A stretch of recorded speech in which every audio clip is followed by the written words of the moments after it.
Yeah, certainly. So TGW is a major logistics provider of automation. We're an Austrian business. Predominantly our headquarters and our manufacturing facilities are based in Upper Austria, in Wels and Marsh-Trenk. But we have a decentralised hub structure which allows us to serve markets around the globe. So Central Europe, Northern Europe, that's the hub that I work in. Southern Europe, the Far East and the US. And the company is, I'd say, revenues are still on the increase. We're probably in the region of 1.1, 1.2 billion euros per annum. We have about 4,200, 4,300 employees across those 5 global hubs that I just explained. And I think one of the key things about TGW is that at its heart is a foundation which prevents it from being bought or sold. So essentially its future longevity is preserved by this foundation. And the purpose of the foundation is also, it's a little philanthropic in that it gives money to charities for underprivileged children.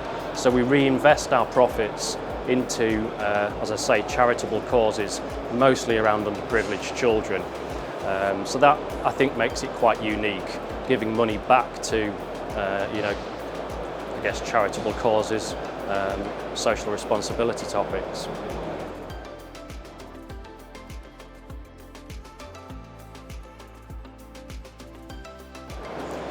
So from a solutions perspective, TGW is probably more mainstream in terms of logistics equipment and solutions that we provide. We are synonymous with carton handling. We have a range of mini loads, shuttles and conveyors.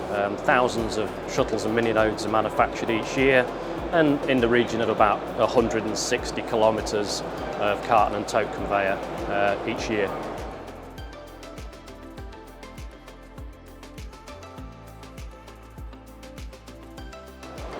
TGW tried to specialise and focus on just 3 core markets. Those markets are grocery, also industrial and consumer goods, and fashion.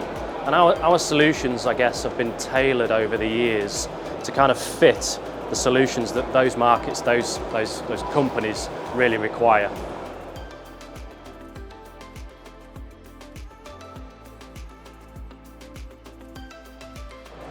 That's an interesting question, actually. I don't think there's any kind of right or wrong answer. There's no silver bullet for automation or semi-automation. There's a number of factors, I would say, that come into play. Whether it be sort of labour scarcity, obviously the volume of distributed goods plays an important part. Return on investment, ergonomics for the pickers and the operators in the current manual solution all play a part. So I wouldn't say there's one golden rule for when automation is required.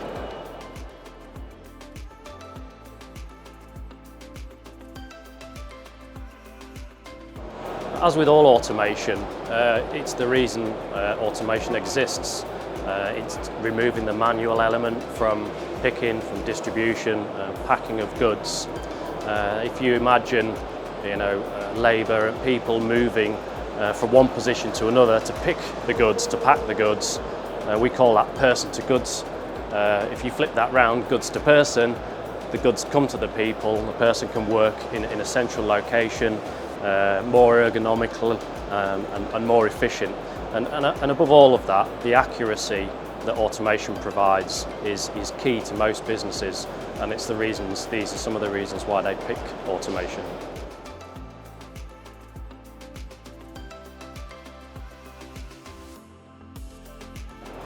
Well, first and foremost, you're right, the last 3 years have really seen an increase in the demand for automated intralogistics solutions. COVID has played a major part in that.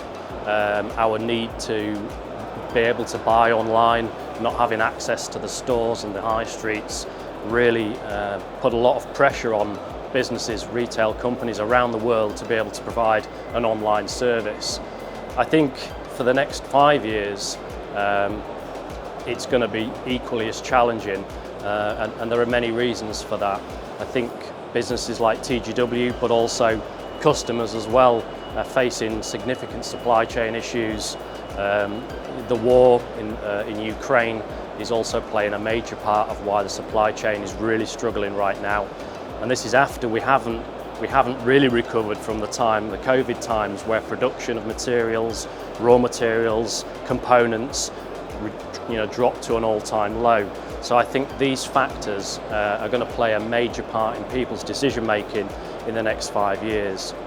I'd also say as well that challenges of, particularly in the UK, where COVID meant that a lot of the labour moved back to mainland Europe potentially, labour scarcity is having a real impact on businesses that have got more manual picking and distribution methods.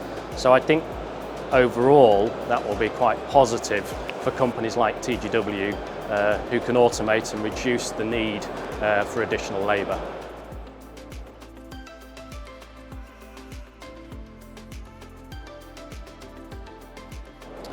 So we did bring with us a new concept. It's actually now in full production. So it's a TGW Cuba, which is an AGV, automated guided vehicle, or the AMR, which is the autonomous mobile robot.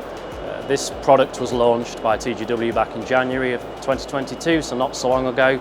And it's a technology that's becoming more and more widespread, more prevalent in a lot of businesses and customers that we talk to. So other than that, we have also our Stingray shuttle on our stand here for these 3 days, which is a technology that TGW have been manufacturing for some time now. So principally the Cuba is the new product we've brought to IMHX.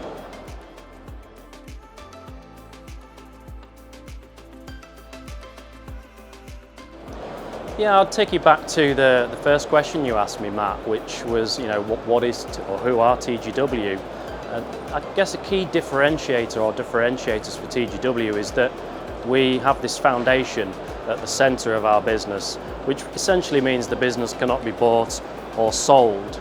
I also mentioned that, and this differentiates us significantly from other similar businesses in the industry, in that we invest our profits into R&D, but also we invest into charities and those philanthropic activities I mentioned earlier. And also we set aside a small amount of our profits to pay our employees. We call it a dual employee participation scheme. So a small amount of the profits is equally distributed amongst all of the TGW employees throughout the world. And this is not something that is the higher in the business you are, the more money you get. Everybody gets the same amount. And I would say probably those three things differentiate TGW from most other companies.